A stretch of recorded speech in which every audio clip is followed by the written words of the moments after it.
নারায়ে তাকবীর, নারায়ে রিসালাত, গাউসুল আজম জামালপুরী, ইমামত তরিকত জামালপুরী, গাউসুল আজম শম্ভুগঞ্জি, গাউসুল আজম এনিকপুরী, এনিকপুরী শম্ভুগঞ্জি, শম্ভুগঞ্জি জামালপুরী, সত্যপতি জাকের দল, জাকের দল জিহাদি দল, নারায়ে তাকবীর, নারায়ে রিসালাত।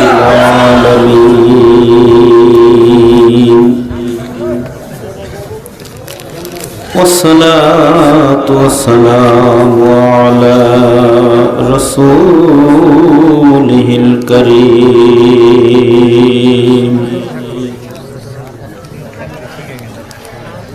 بسم الله الرحمن الرحيم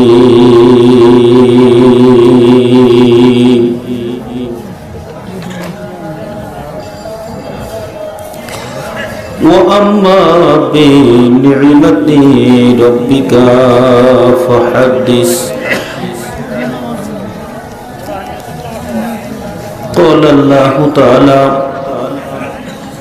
وما أرسلناك إلا رحمة للعالمين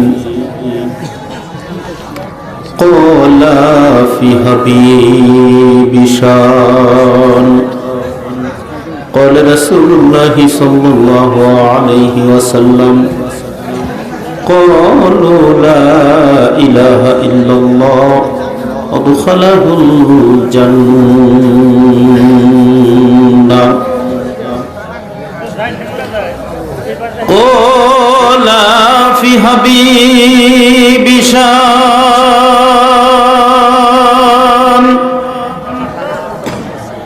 إن الله وملائكته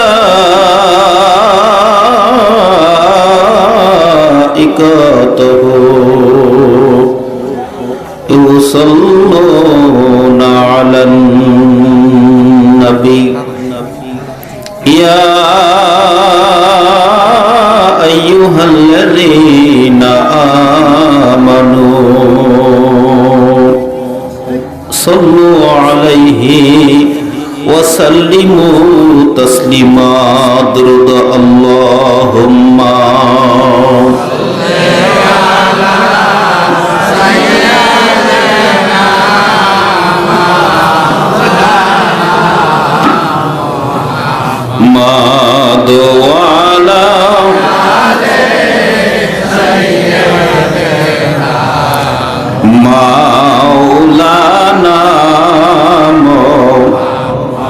জবান ছেড়ে মহব্বতের সাথে আল্লাহুম্মা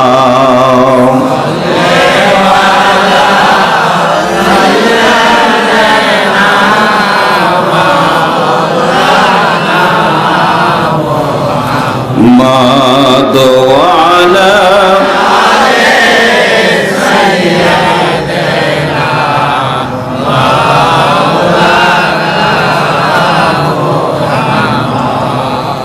আমাদের জাকির ভাইদের তুলনায় দরুদ শরীফের আওয়াজ বেশি না কম? স্বীকার করতেছেন?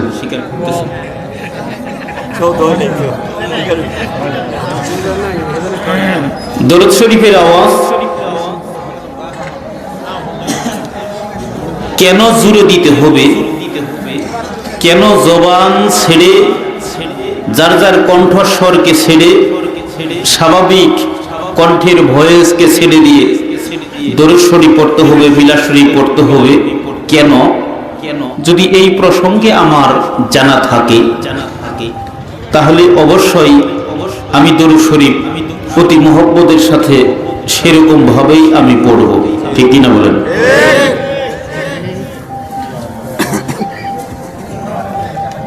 একজন মুসলমানের মূল সম্পদ তার আসল জিনিস বলা হয় মেন সুইচ, যার যার ঈমান। সুবহানাল্লাহ বলেন। যার যার সকলেই জবান ছেড়ে বলেন, যার যার ঈমান। আল্লাহর হাবিব হাদিস শরীফে বলেছেন যে একজন মানুষ যখন ইন্তেকাল করে কবরে যায় তখন তার সাথে দুটো জিনিস যা। কয়টা? আওয়াজ করে বলেন, কয়টা? দুইটা। প্রথম নাম্বারে হইল ঈমান। প্রথম নাম্বার ঈমান, আর দ্বিতীয় নাম্বার হইল আমল। দ্বিতীয় নাম্বার কি? আমল। এখন আমল কাহাকে বলে? এক কথায় প্রকাশ, পৃথিবীর জমিনে যত প্রকার ইবাদত আছে সমস্ত প্রকার ইবাদত করার পরে আল্লাহ পাক যে বিনিময়টা প্রদান করবেন এই বিনিময়ের নাম আমল। নামাজ পড়বেন, সওয়াব, বিনিময় সওয়াব আল্লাহ আপনাকে আমাকে দিবে। দিবে কিনা বলেন? আপনি কর্ম করবেন তো বিকেল বেলা মাইনা অবশ্যই মনিব আপনাকে দিবে। দিবে কিনা বলেন? সমস্ত প্রকার ইবাদত করার পরে ইবাদতের বিনিময় যে আল্লাহ পাক তার বান্দাকে দান করেন সেই বিনিময়ের নাম হইল আমল, যাকে সওয়াবও বলা হয়। যেমন আজকে এই আজিমুস শান ইসলামী মহাসফি সম্মেলনে আপনারা হাজির হয়েছেন। আমার প্রিয় নবীজির উপরে আপনারা দরুদ শরীফ পড়তেছেন, মিলাদ শরীফ পড়তেছেন। এই ইবাদতের বিনিময় আল্লাহ পাক আমাদেরকে দিবেন কিনা বলেন? আওয়াজ করে বলেন, দিবেন কিনা? দিবেন। এই যে শেষে বিনিময়টা আল্লাহ পাক দিবেন এর নাম হইল আমল।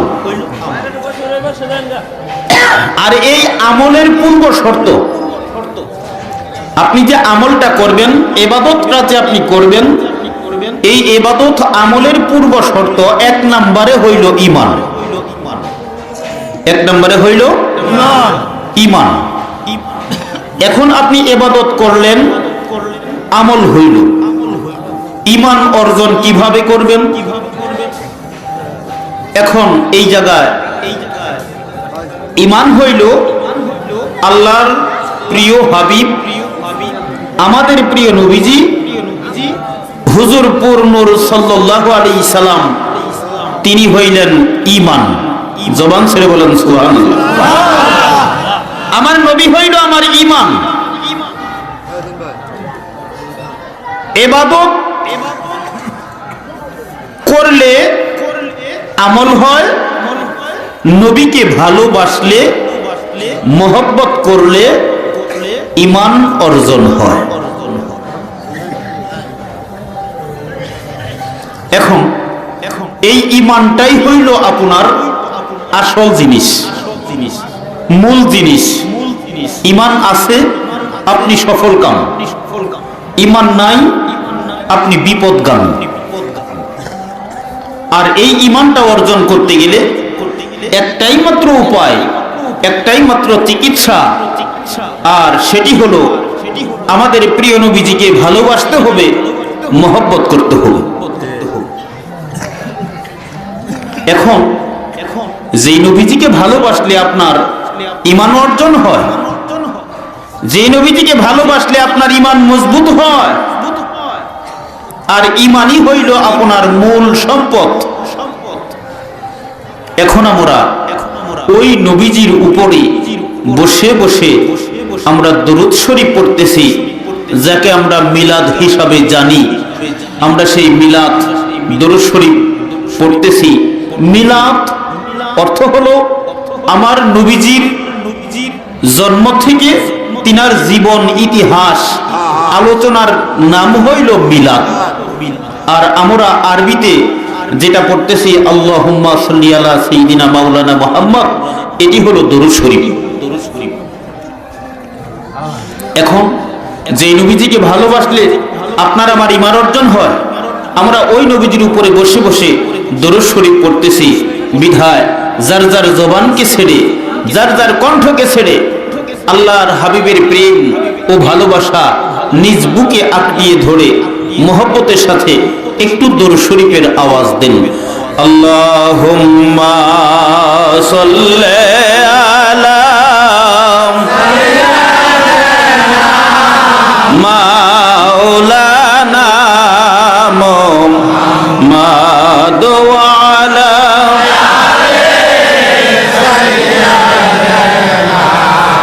মাওলানা মুহাম্মদ। জবান ছেড়ে আল্লাহুম্মা সাল্লি আলা মাওলানা মুহাম্মদ ওয়া আলা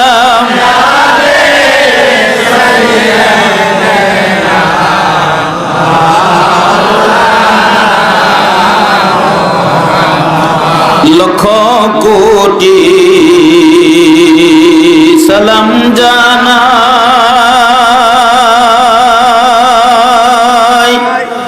আমার জিন্দা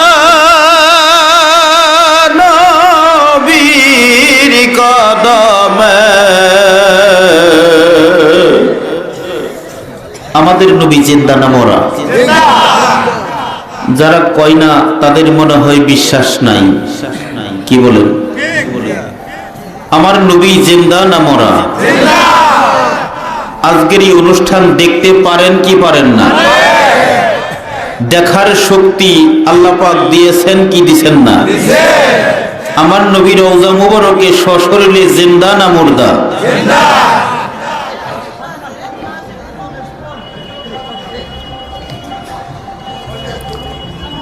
সারা পৃথিবীর জমিনে যতগুলি অ্যারাবিক শিক্ষা অঙ্গন প্রতিষ্ঠান আছে, আলিয়া বলেন কওমি বলেন, সমস্ত প্রতিষ্ঠান মূল প্রতিষ্ঠান হলো ভারতের দেওবন্দ মাদ্রাসা। কি বলেন? সেটাই কেন্দ্রস্থল আরবি শিক্ষা অর্জন করার। এই দেওবন্দ মাদ্রাসার প্রতিষ্ঠাতা প্রথম সারির মুহাদ্দিসিনে কেরামের মাঝে একজন মোহাম্মদ আনোয়ার হোসেন, যিনার বাড়ি হলো ভারতের কাশ্মীর, যার নামে লকব হযরত আনোয়ারে কাশ্মীরি রাহমাতুল্লাহি আলাইহি। তিনি সহিহ বুখারী শরীফ, বুখারীর ব্যাখ্যা শহরে বুখারীতে তিনি লিখলেন, ইত্তাফাকুল উলামা আলাল হায়াতি আম্বিয়া আলাইহিস সালাম। তিনি বলতেছেন আমাদের নবী কেন সারা পৃথিবীর জমিনে এক বিন্দু হেদায়েতের আলো প্রদান করার জন্য আদম থেকে হযরত ঈসা পর্যন্ত যত পয়গম্বরগণ আল্লাহর দপ্তর থেকে এই পৃথিবীর জমিনে এসেছেন, সমস্ত পয়গম্বরগণ কবরে জিন্দা। জবান ছেড়ে বলেন সুবহানাল্লাহ। আর আমার নবী হলেন সমস্ত পয়গম্বরের, সমস্ত নবী রাসূলগণের নবী। চিৎকার করে বলেন ঠিক কিনা? তাহলে আমার নবী জিন্দা না মরা? দ্বিতীয় আবার বলবি জানুয়ারি কাশ্মীরের কৌল দিয়ে গেল, কোরআন হাদিসের সহিহ দলিল কই? প্রশ্ন আসতে পারে না? আমার আল্লাহ বলছেন, আমাদের কোরআনের শেষের দিকে ছোট ছোট 10টা সূরা আছে, সূরা ফিল থেকে নাস পর্যন্ত, যাকে আমরা স্বাভাবিকভাবে পল্লীর মানুষ আমরা জানি আলাম তারা থেকে নাস পর্যন্ত। ঠিক কিনা বলুন? এর শেষের দিকে মাঝামাঝি একটা সূরা আছে, ছোট্ট সূরা, সূরায়ে নসর। সূরায়ে নসর ইজা জাআ নাসরুল্লাহি ওয়াল ফাতহু ওয়া রাআইতান নাসা ইয়াদখুলুনা ফি দীনিল্লাহি আফওয়াজা ফাসাব্বিহ বিহামদি রাব্বিকা ওয়াস্তাগফির ইন্নাহু কানা তাওয়াবা। জবান ছেড়ে বলেন সুবহানাল্লাহ। যদি সময় থাকে আমি শেষে তাফসীরের দিকে যাব। এই সূরার মধ্য আয়াতি তিনটা। কয়টা? মাত্র তিনটা আয়াত। মধ্য আয়াতে আল্লাহ বলতেছেন ওয়া রাআইতান নাসা ইয়াদখুলুনা ফি দীনিল্লাহি আফওয়াজা। ওয়া রাআইতা শব্দের অর্থ হলো চর্মচক্ষু দ্বারা। কি ধারা? একটু গভীর মনোযোগ। ওয়া রাআইতা চর্মচক্ষু দ্বারা, নাসা মানে তাফসিরে পড়ে যাই। এই আয়াতের অর্থ আমার নবীজি বলছেন, হাবিব আপনি রওজা মুবারক থেকে কিয়ামত পর্যন্ত যত মানুষ বাইয়াত গ্রহণ করবে, মুসলমান হবে, আপনি নবীজির উম্মত হবে, আপনি নবীজির আশেক হবে, যাহা কিছু চিত্র ফুটেজ হবে, আপনি সমস্ত কিছু রওজা মুবারক থেকে ওরা আইতা আপনি আপনার দুইটা চর্ম চক্ষু দ্বারা রওজা মুবারক থেকে কিয়ামত পর্যন্ত পৃথিবীতে কি হইতেছে আপনি তাহা দেখতে পারবেন। জবান ছেড়ে বলেন সুবহানাল্লাহ। কালবি চোখ, এটার হিসাব পড়ে এটা তো আরো কঠিন। কালবি দৃষ্টি, এটা আরো কঠিন উচ্চাঙ্গ। আমার আল্লাহ সরাসরি বলতেছেন, হাবিব আপনি রওজা মুবারক থেকেই আপনার দুইটা চর্ম চক্ষু দ্বারা পৃথিবীর জমিনে থাকা অবস্থায় আপনি যেমনি ভাবে দেখছেন, আপনি অমনি ভাবেই রওজা মুবারক থেকে সেই মধুপুর বাগবাড়ি নল্লা আপনার আওলাদ শতাব্দীর মহান মুজাদ্দিদ জামানার শ্রেষ্ঠতম ওলি আল্লাহ খাজা বাবা শাহ জামালপুরী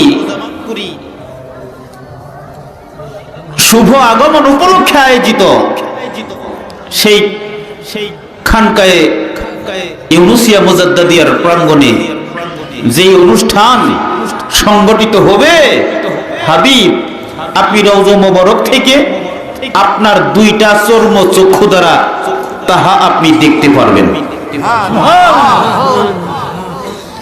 এখন আল্লাহ বলতেছেন চর্ম চক্ষু দ্বারা দেখবেন। তাহলে আমার নবী রওজা মুবারকে জিন্দা না মরা? যারা বলে যে আমার নবী জিন্দা না, তারা কি মুসলমান? আমার মনে হয় না। কেন মুসলমান না?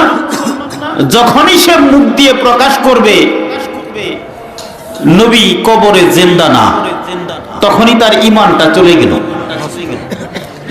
যখনই সে প্রকাশ করবে, প্রকাশ তো দূরের কথা, আপনার একটা নিয়ম ভিতর থেকে উৎপত্তি হইয়া জবান থেকে প্রকাশ হওয়া পর্যন্ত 10টা স্তর, 10টা ঘাটি পার হইতে হয়। সুবহানাল্লাহ বলেন। ভিতরে যখন উদয় হয় যে নবী আমার মতো, তখনই ঈমান শেষ। যখন উদয় হয় নবী গায়েব জানে না, তখনই ঈমান শেষ। যখন উদয় হয় নবী হাজির নাজির হইতে পারে না, শক্তি নাই, তখনই ঈমান শেষ। যখন উদয় হয় নবী জিন্দা না মরা, তখনই ঈমান শেষ। যখনই উদয় হয় নবী নূর নয়, নবী মাটি, তখনই তার ঈমানটা শেষ। আর যার ঈমান নাই সে মুসলমান না। এটা হলো ধারাবাহিকতা। তো আমাদের ঈমান, নবী আমার রওজা মুবারকে জিন্দা, ঠিক কি না বলেন? দলিল সূরা নসরের মধ্যে আয়াতের তাফসীর তুমি খুলে দেখো, তোমার মনের ভুলটা ভেঙে যাবে। এরপরেও যদি তোমার ভুলটা না ভাঙে, তাহলে মূলতই তুমি আমার নবীজির বন্ধু নও, তুমি আমার নবীজির উম্মত নও, আমার নবীজির আশিক নও, তুমি হইলা আবু জেহেলের অনুসারী, ইহুদিদের দালাল, আমার নবীর শত্রু। জবান ছেড়ে বলেন ঠিক কিনা বল। তাই আমার খাজার আশিকরা রেখে গেছেন কি, লক্ষ কোটি সালাম জানাই আমার জিন্দা নবীর কদমে, যার উসিলায় নাজাত পাইব রোজ হাসরের ময়দানে। আল্লাহুম্মা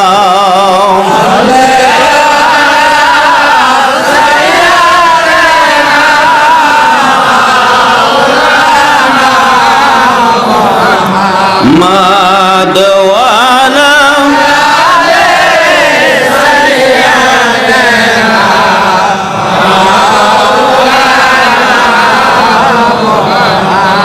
একটু জিকির করেন লা ইলাহা ইল্লাল্লাহ, জবান ছেড়ে লা ইলাহা ইল্লাল্লাহ, আহা লা ইলাহা ইল্লাল্লাহ মুহাম্মাদুর রাসূলুল্লাহ, লা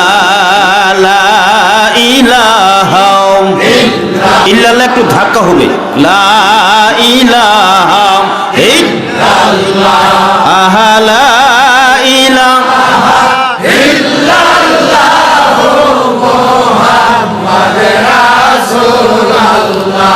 এই কালিমার জিকির করা আমাদের লাভ না ক্ষতি? আওয়াজ করে বলেন কেমন লাভ? অনেক লাভ, অনেক লাভ। এই লাভের দৈর্ঘ্য প্রস্থ বেশ পরিধি ওজন আয়তন আছে কি নাই? জেন্দা পীর খাজা বাবা শাহ আনাইত পীর রহমাতুল্লাহ আলাইহি শিক্ষা দিয়ে গেলেন নকশবন্দ মুজাদ্দাদিয়া তরিকার মাঝে, বাবা এই কালিমার জিকিরকে কাদরিয়া, চিশতিয়া, নকশবন্দ মুজাদ্দাদিয়া চারটি তরিকার মাঝেই এই কালিমার জিকিরকে 6 লতিফার জিকির বলে আখ্যায়িত করেছেন। ঠিক কি না বলেন? কেন? ব্যাখ্যা দিলেন খাজা আনাইত পুরী, বাবা মানুষ তো শেষ জামানায় সীমিত হায়াত নিয়ে পৃথিবীর জমিনে আসছে, মাত্র 70-80 বছর। ঠিক কিনা বলেন? বাবা তুমি যদি তোমার এই 70-80 বছর বয়সটাকে 3টি ভাগে ভাগ করো, দেখবা একটা ভাগ তোমার শিশুবেলা হেসে খেলে রং তামাশার মধ্য দিয়ে কাটিয়ে দেওয়ার মধ্যেই চলে যা। ঠিক কিনা বলেন? দ্বিতীয় ধাপে তুমি যখন পৌঁছলা, যৌবনের তাড়নায় সংসার বাঁধলা, সংসার বাঁধার পরে সংসারকে সামলাইতেই তুমি পেরেশান। ঠিক কিনা বলেন?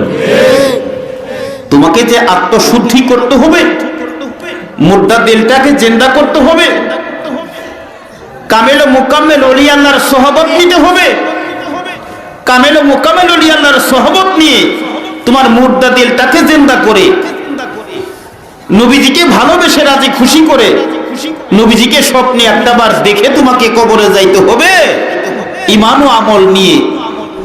এই কথাটা তোমার মস্তিষ্কে কাজ করতেছে না, কেননা তুমি সংসারকে সামলাইতেই পেরেশান।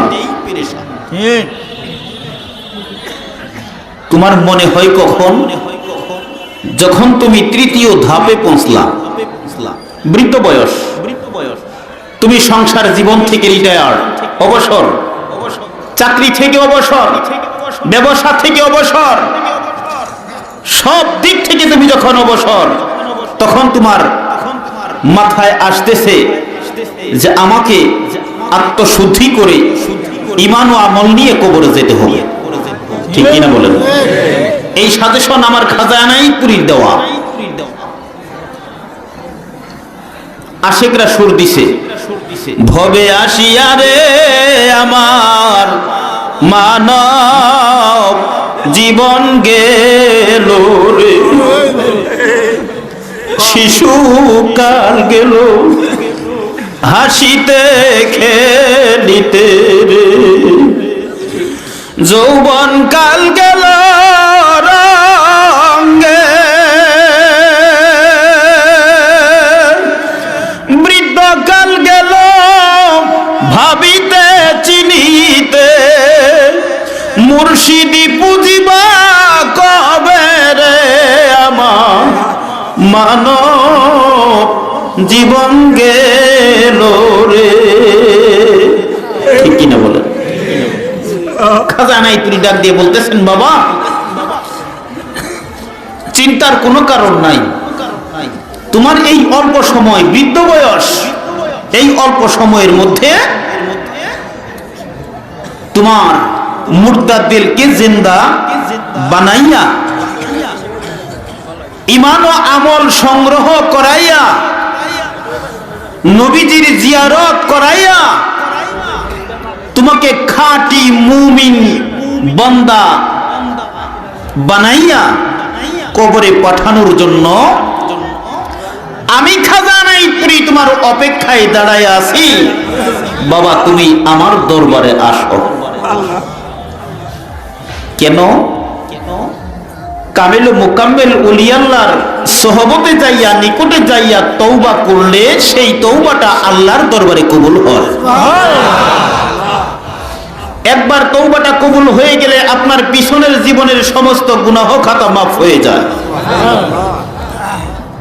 আপনাকে 6টা কবিরা গুনাহের সম্বলিত একটা বায়াত, একটা শপথ, একটা অঙ্গীকার নামা আপনাকে দিয়ে দেওয়া হয়,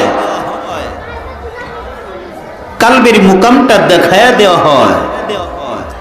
বাবা বাকি জীবন আর কোনো আল্লাহর ওলির কদমে আসছিলা, তওবা করলা, গুনাহ মাফ হয়ে গেল, বাইয়াত গ্রহণ করলা, আর বাকি জীবন গুনাহের কাজ করিব না।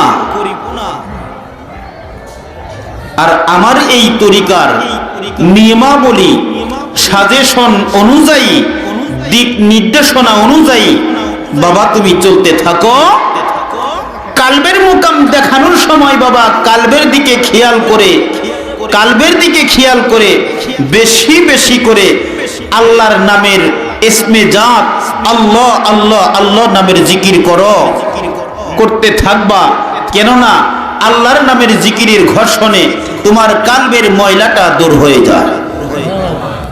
আর আরো যে লতিফাগুলি থাকলো, কালব, রুহ, সের, খফি, আফা ও নফস, শেষের তো আবাতস খাতবাদ দিয়ে সারা শরীর গঠিত। তাহলে কি করবা বাবা? বেশি বেশি করে কালিমার জিকির করবা। কিসের জিকির? কালিমার জিকির করবা। খাজা নাইতুরি শিক্ষা দিলেন, বাবা বেশি বেশি করে কালিমার জিকির করবা।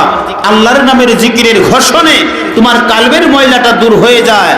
আর কালিমার জিকিরটা করবা, লা ইলাহা ইল্লাল্লাহ, ইল্লাল্লাহ ধাক্কা হবে, বডির সাথে ঝুঁকে যাবে।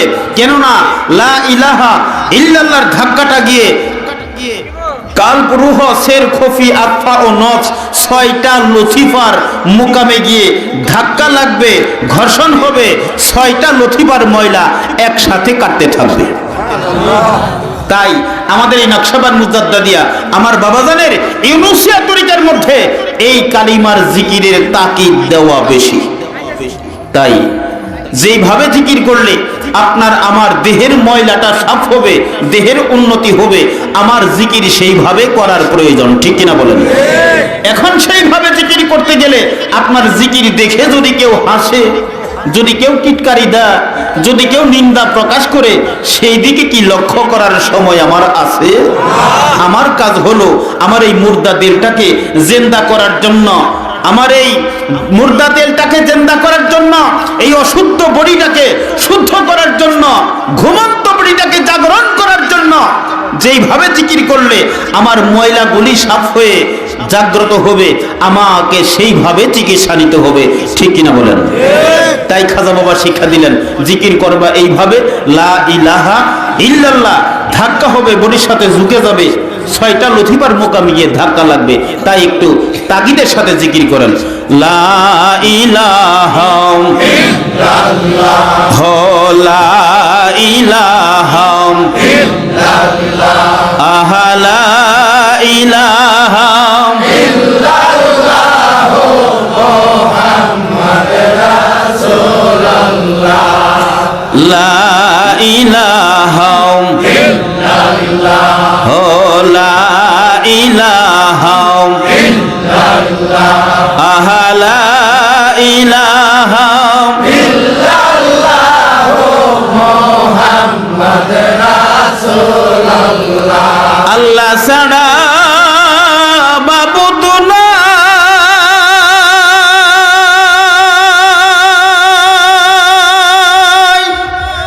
নূরের নবী বিনে গতি নাই, সেই নবীকে পাইতে হলে একজন কামেল পীরের দয়া চাই। সেই নবীকে দেখতে চাইলে খাজা জামাল পুরীর দয়া চাই। লা ইলাহা ইল্লাল্লাহ, লা ইলাহা ইল্লাল্লাহ, লা ইলাহা ইল্লাল্লাহ, মুহাম্মদ রাসূলুল্লাহ, লা ইলাহা ইল্লাল্লাহ, মুহাম্মাদুর রাসূলুল্লাহ সাল্লাল্লাহু আলাইহি ওয়াসাল্লাম। সর্বপ্রথমেই মহান আল্লাহ পাকের দরবারে সকলেই জবান ছেড়ে শুকরিয়া আদায় করে বলেন আলহামদুলিল্লাহ। আমার মহান আল্লাহ তাআলার প্রিয় হাবিব, আমাদের প্রিয় নবীজি, সেই নবীজির উপরে দরুদ শরীফ বিজিয়ে বলেন সাল্লাল্লাহু আলাইহি ওয়াসাল্লাম। আমার নবীজির প্রায় 1400 বছর পর যিনি বিদায়ী শতাব্দীর অভিসংবাদিত ইসলাম প্রচারক, যিনি শতাব্দীর মহান মুজাদ্দিদ খাজা পীর শাহ এনায়েতুল্লাহ রাহমাতুল্লাহি আলাইহি এবং তিনার পাক আওলাদ বৃন্দ, তিনাদের প্রত্যেকের কদম মুবারকে আমি গুনাহগারের পক্ষ থেকে আজকের এই অনুষ্ঠানের পক্ষ থেকে লক্ষ কোটি সালাম ও কদম বুঝি রেখে আমার মহান মুর্শিদ জামানার মহান মুজাদ্দিদ, জামানার শ্রেষ্ঠতম ওলি আল্লাহ, খেলাফতের পাগড়িধারী ওলি আল্লাহ, আমার খাজা বাবা শাহজামালপুরি বাবাজান, তিনার সুন্দর কদম মুবারকে লক্ষ কোটি সালাম ও কদম বুঝি রেখে অবস্থিত উলামায়ে কেরাম, মুরব্বিয়ান ইলজাম, আল্লাহর ওলি ভক্ত আশিকান জাকিরান ও ইসলাম দরদি ভাই সকল এবং পর্দার আড়ালে মা ও বোনেরা, সকলের প্রতি আমার সালাম। আসসালামু আলাইকুম ওয়া রাহমাতুল্লাহি ওয়া বারাকাতুহু।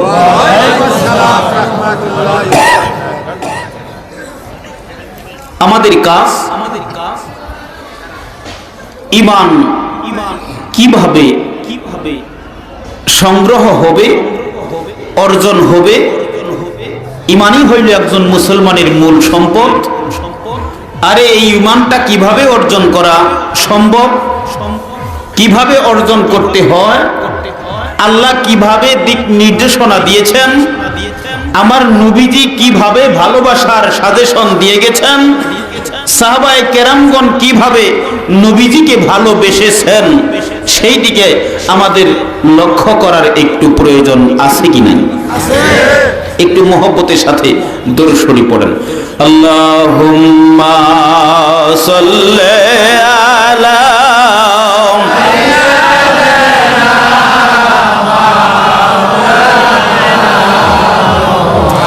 محمد وعلى سيدنا مولانا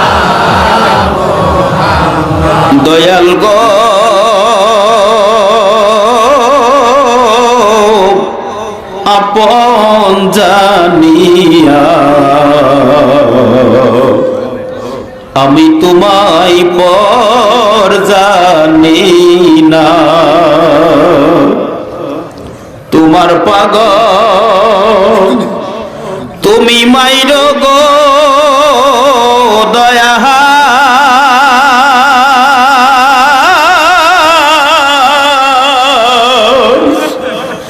অন্যে যেন মারে না গো মারে না। আমি তোমায় পর জানি না। প্রাণের ভাইরা আমার, মহান আল্লাহ তাআলা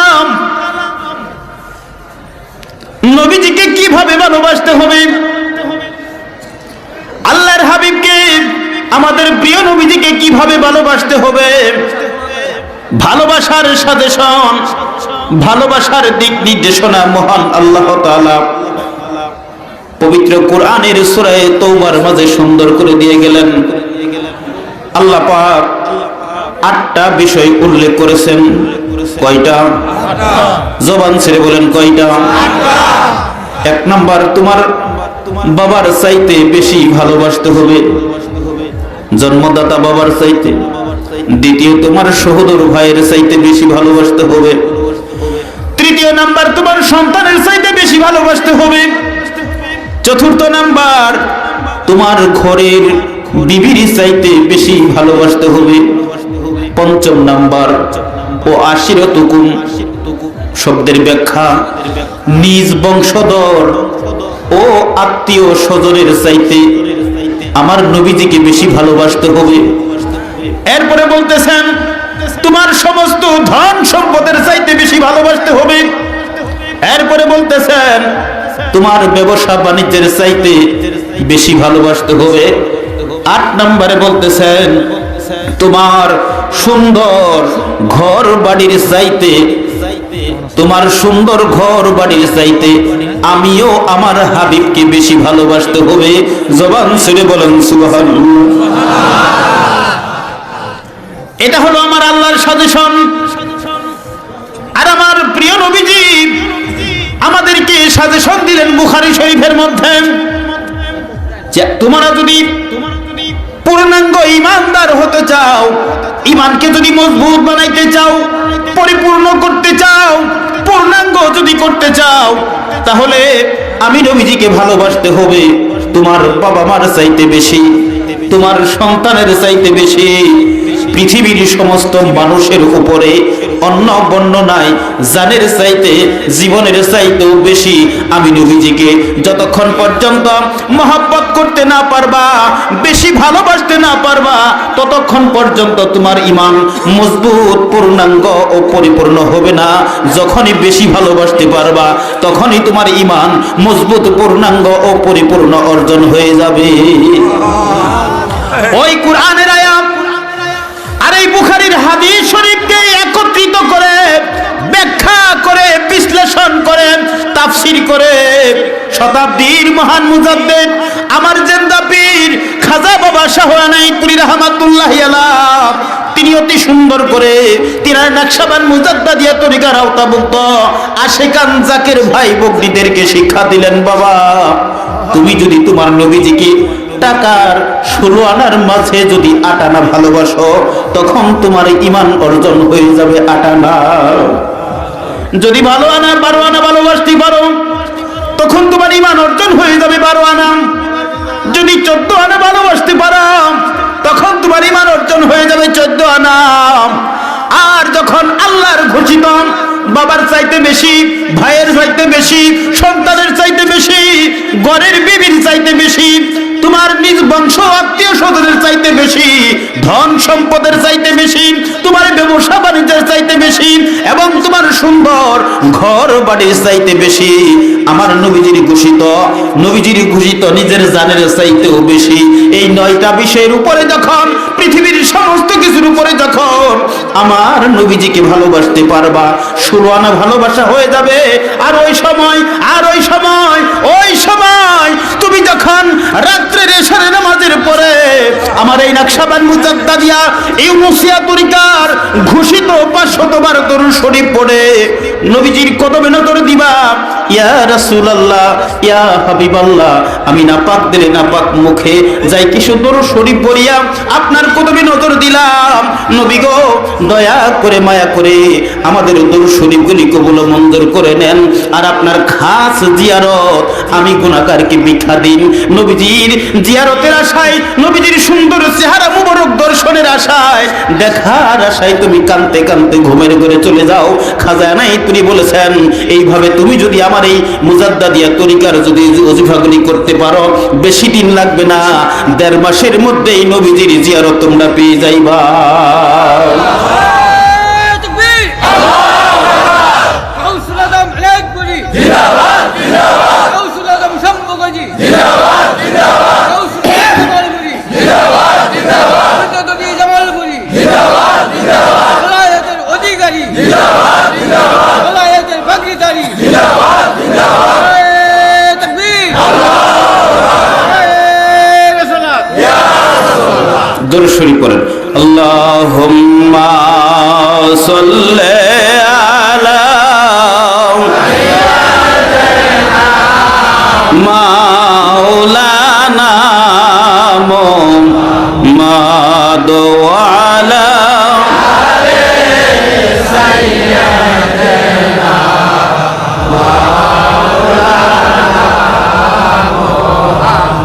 রাশাদ মন তুই দেখিলি না ভাবিয়া,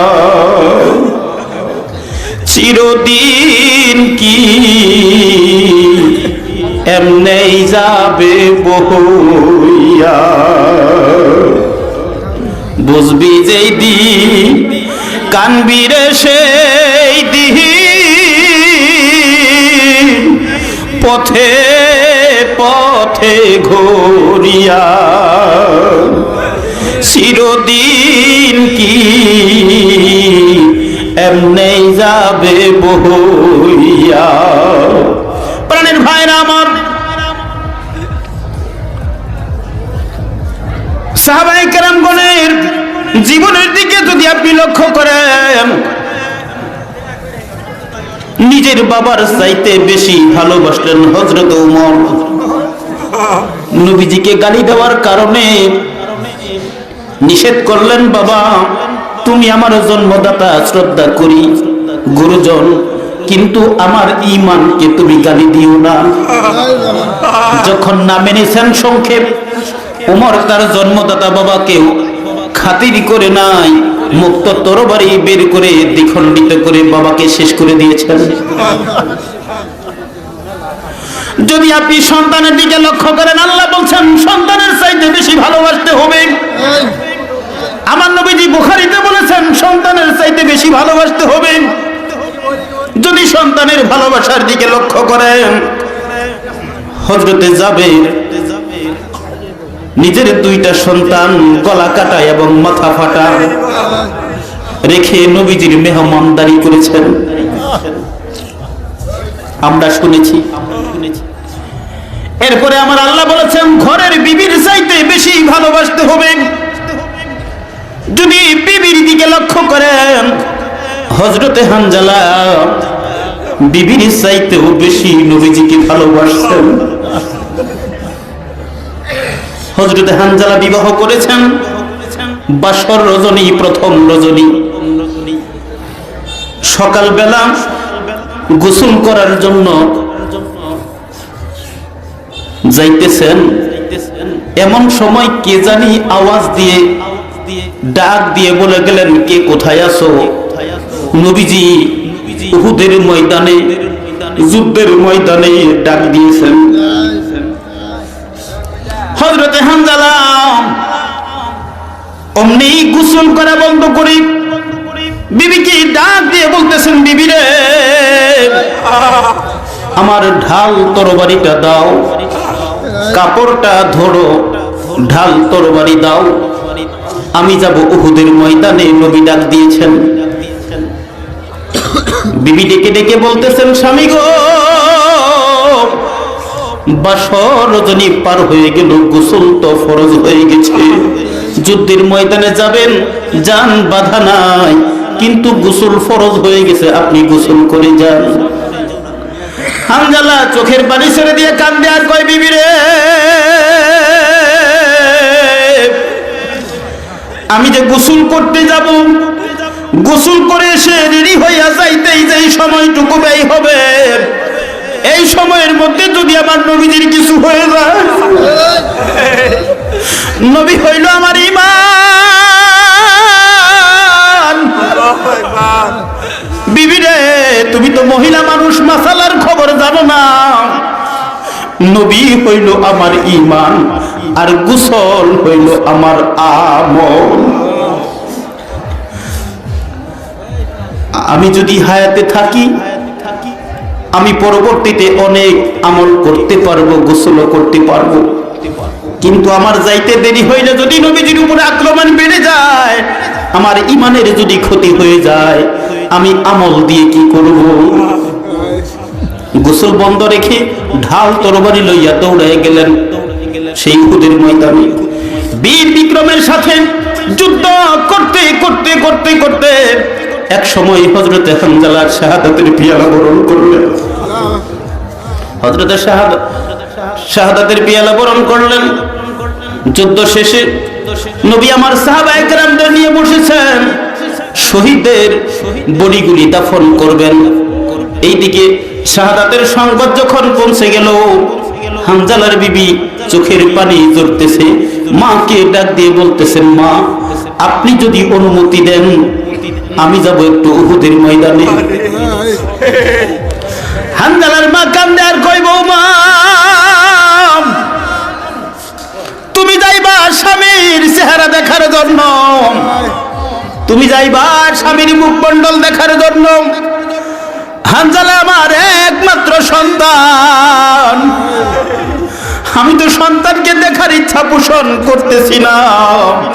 ও বৌমা, যদি স্বামীর চেহারা দেখার ইচ্ছা হয়, মুখমণ্ডল যদি দেখার ইচ্ছা হয়, কাল হাসরের মাঠে শহীদদের কাতারে তোমার স্বামীকে তুমি দেখে নিও।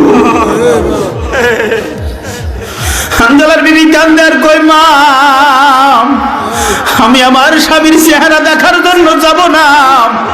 মাগো, আপনি অনুমতি দেন, আমি যাব আমার নবীজির কদমে।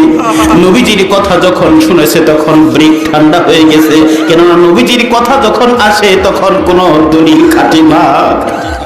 হানজালার মা অনুমতি দিলেন, যাও। হানজালার বিবি দৌড়ে যখন উহুদের ময়দানে চলে গেলেন, আমার নবীজি সাহাবায়ে কেরামদের নিয়ে বসে আলোচনা করতেছেন কিভাবে শহীদদের লাশগুলি দাফন করবে। এমন সময় হানজালার বিবি দৌড়ে যায় হাজির হয়ে গেলেন। আমার নবীজি ডাক দিয়ে বলতেছেন, ও সাহাবারা, হানজালার বিবি আসছে, হানজালার লাশটা কোথাও তাকে দেখায় দাও। হানজালা গতকাল বিবাহ করেছে, বাসর রজনী পার করেছে, হানজালা এসে শহীদ হয়ে গেছে, হানজালার মুখমণ্ডলটা তার বিবিকে দেখাইয়া দাও। হানজালার বিবি ডেকে ডেকে কয়, ইয়া রাসূলুল্লাহ, নবী গো, আমি আমার স্বামীর চেহারা দেখার জন্য আসি নাই। ইয়া রাসূলুল্লাহ, আমি আসছি আপনার কদমে একটা গোপন সংবাদ পৌঁছানোর আছে, একটা গোপন সংবাদ পৌঁছানোর আছে। নবী আমার সাহাবায়ে কেরামদেরকে বললেন, ও সাহাবারা, তোমরা একটু দূরে যাও, আমি আমার মার সাথে কথা বলবো। সাহাবারা উঠে একটু দূরে গেলেন। হানজালার বিবি আমার নবীজিকে ডেকে ডেকে বলতেছেন, ইয়া রাসূলুল্লাহ, ইয়া হাবিবাল্লাহ, হানজালা গত সকালে বাসর রজনী পার হয়ে গেছে, প্রত্যুষেই সকালবেলা গোসল করার জন্য যাইতেছে। এমন সময় কে জানি আওয়াজ দিয়ে ডেকে ডেকে বলে আসলো, কে কোথায় আছো? নবী আমার ডেকেছে, উহুদের ময়দানে যুদ্ধে যেতে হবে। নবী গো, আমার আমার স্বামী হানজালা গোসল করা বন্ধ দিয়ে আমাকে ডাক দিয়ে বললেন, বিবিরে কাপড়টা ধরো, ঢাল তরবারি দাও, উহুদের ময়দানে যাব। আমি বারবার তাকিদ করলাম, গোসল ফরজ হয়েছে, গোসল করার জন্য। আমার স্বামী ডেকে ডেকে বলতেছেন, বিবিরে তুমি তো মাসালার খবর জানো না, নবী হইল আমার ঈমান, গোসল হইল আমার আমল। আমি যদি বেঁচে থাকি অনেক আমল করতে পারবো, দেরি করা যাবে না, যেতে হবে। ইয়া রাসূলুল্লাহ, আমার স্বামী ঈমানের তাগিদে তিনি দৌড়ায় আসছেন। আমার স্বামী তো শাহাদাতের পিয়ালা বরণ করেছেন, শহীদ হয়ে গেছেন। ইয়া রাসূলুল্লাহ, আপনি তো শহীদদের লাশগুলো গোসল দেন না। হানজালা বিবি বলতেছেন, নবী গো, আপনি বলেছেন তোমরা শহীদদের বডিগুলি, শহীদদের লাশগুলি রক্তাক্ত অবস্থায়, গলা কাটা, কান কাটা, নাক কাটা, হাত কাটা, পা কাটা, ক্ষত বিক্ষত, রক্তে রঞ্জিত এই অবস্থায় শহীদদের লাশগুলি দাফন করে দাও। কাল হাসরের ময়দানে আমি এক একটা শহীদকে আল্লাহর দরবারে তুলে ধরে ডাক দিয়ে বলবো, আল্লাহ, আমার এক একটা শহীদের বিনিময়ে আমার লক্ষ লক্ষ গুনাহগার উম্মতকে আল্লাহ তুমি মাফ করে দাও। ইয়া রাসূলুল্লাহ, আপনি তো শহীদদের লাশগুলি গোসল দেন না, কিন্তু আমার স্বামীর উপরে তো গোসল ফরজ। এই সংবাদটা দেওয়ার জন্য আপনার কদমে আসছি। আমার নবীজি চোখের পানি ফেলে ফেলে কাঁদতে লাগলেন। সাহাবাদেরকে ডাক দিয়ে বললেন, সাহাবারা দেখো তো আমার হানজালার বডিটা কোথায়? সাহাবায়ে কেরামগণ খুঁজতেছেন, কোথাও হানজালার বডি নাই। ফেরত আসলেন, ইয়া রাসূলুল্লাহ, হানজালার দেহকে খুঁজে পাওয়া যাইতেছে না, না জানি কাফেরেরা নিয়ে গেছে। আমার নবীজি একটু চিন্তায় পড়লেন। এমন সময় আল্লাহ পাক জিবরাইলকে ডেকে ডেকে বলতেছেন, জিবরাইল যাও, ভরাক্রান্ত হৃদয়ে আমার হাবিব অপেক্ষায়, আমার হাবিবের কানে যাইয়া পৌঁছাইয়া দাও। আমার হাবিব যেন একবার উপরের দিকে তাকায়, আমার হাবিব যেন একবার উপরের দিকে তাকায়। জিবরাইল আমিন এসে বললেন, আল্লাহ রাসূল, আমাদের প্রিয় নবীজি উপর দিকে লক্ষ্য করলেন। উপর দিকে তাকানোর সাথে সাথে প্রথম আসমান, দ্বিতীয়, তৃতীয় আসমান ভেদ করিয়া চতুর্থ আসমানের মধ্যে দেখতেছেন, চতুর্থ আসমানে বাইতুল মামুরের পাশে ৭০,০০০ ফেরেশতা দ্বারা হাউজে কাউসারের পানি দিয়ে আল্লাহ পাক হানজালার ফরজ গোসল করাইতেছেন। নবীকে ভালোবাসলে কি প্রতিদান পাওয়া যায় না? আওয়াজ করে বলেন, নবীকে ভালোবাসলে কি প্রতিদান পাওয়া যায় না? মহান আল্লাহ তাআলা হযরতে হানজালাকে ঈমানের তাগিদ দেওয়ার জন্য আমল ফরজ গোসল বাদ দিয়ে দৌড়ায় গেলেন যুদ্ধের ময়দানে, যার বিনিময়ে আল্লাহ পাক তাকে চতুর্থ আসমানে উঠাইয়া বাইতুল মামুরের পাশে হাউজে কাউসারের পানি দিয়া ৭০,০০০ ফেরেশতা দ্বারা হানজালার গোসল দিয়ে দিলেন। একটু পরে আমার নবীজি বললেন, ও সাহাবারা দেখো, হানজালার বডিটা এসে গেছে। সাহাবারা দৌড়ায় গেলেন। প্রথম সারিতেই প্রথমেই হানজালার দেহটা শুয়ে রয়েছেন। সাহাবায়ে কেরামগণ দেখলেন, দৌড়ায়া আসলেন, ইয়া রাসূলুল্লাহ, ইয়া হাবিবাল্লাহ, একটা হাকিকত বলেন। যে কি হাকিকত? যে আমরা একটু আগেই গিয়ে হানজালার দেহটা খুঁজে পেলাম না। এবার আপনি বললেন, উপর দিকে তাকাইলেন, মুস্কি মুস্কি হাসলেন, আপনার চোখের মধ্যে জল, মুখে মুস্কি তাবাসসুম হাসি। আপনি একটু পরেই বললেন, আমরা গিয়ে দেখলাম প্রথম সারিতেই হানজালার দেহটা পড়ে আছে, শুয়ে আছে। আমরা দেখলাম হানজালার মুখমণ্ডল, মাথার চুলগুলি বেয়ে বেয়ে টপ টপ করে সবে মাত্র গোসলের পানি পড়তেছে। ইয়া রাসূলুল্লাহ, এর হাকিকত কি? আমার নবীজি কাঁদে আর কয়, ও সাহাবারা, হানজালা আমি নবীজিকে ভালোবাসার বিনিময়ে ফরজ গোসল বা সরজনী পার করে ফরজ গোসল বাদ দেয় আমি নবীজিকে ভালোবাসতে গিয়ে ঈমানের তাগিদে সে যুদ্ধের ময়দানে এসে শাহাদাতের পিয়ালা বরণ করেছে। আল্লাহ আমি নবীজিকে ভালোবাসার বিনিময়ের পুরস্কার দেওয়ার জন্য চতুর্থ আসমানে বাইতুল মামুরের পাশে নিয়া ৭০,০০০ ফেরেশতা দ্বারা হাউজে কাউসারের পানি দ্বারা আমার হানজালার ফরজ গোসল আল্লাহ স্বয়ং দিয়ে দিয়েছে। দয়াল গো, ওহো আপন জানিয়া, আমি তোমায় পর জানি না। তোমার পাগল তুমি মাইরো গো দয়া,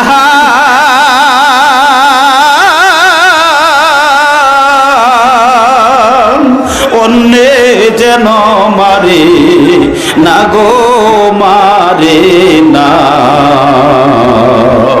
আমি তোমায় পর জানি না।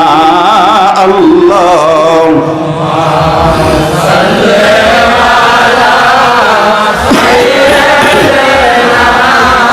মাওলানা মুহাম্মদ ওয়ালা